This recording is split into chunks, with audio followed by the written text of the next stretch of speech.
感谢双赢，因为这个风台对咱全台湾拢有威胁，所以讲总统赖清德早起就赶去视察中央灾害应变中心，甲这县市首长视线。总统嘛感谢这国防部一级开设，指示国军全力救灾。抗瑞风台就要来，总统赖清德31亲身坐镇中央灾害应变中心。罗总统甲6县市首长进行视线电话，关心灾情甲风台措施。新北市长侯友宜表示，新北土石流监测区有236条，扩大有风性thiết立，疏散1204人。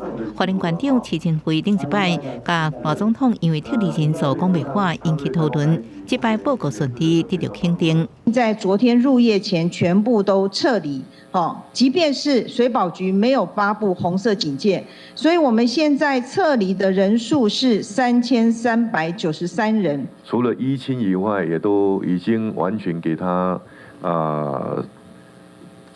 给他地方收容，我觉得这个是非常好的事情。环岛通信登记，速发部配发每一个县市至少一个家规卫车，花莲有3个家规卫车，这摆各加3个，已经放在孤岛区。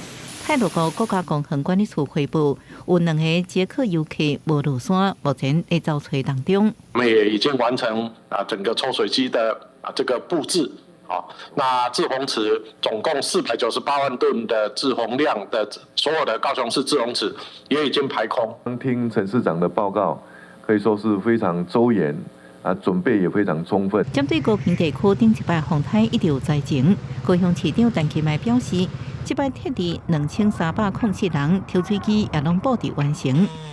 屏东县政府是准备好18台移动抽水机，都用提供到这摆各县市报告比以前更加前进，更加应掌握地方淹水的情形。淹水警戒地区现在增加到10个县市、42个乡镇区。比昨天的6个县市显然增加，特别是每一次台风，即便是再危险，都有民众到海边去观浪，这种危险的行为一定要避免。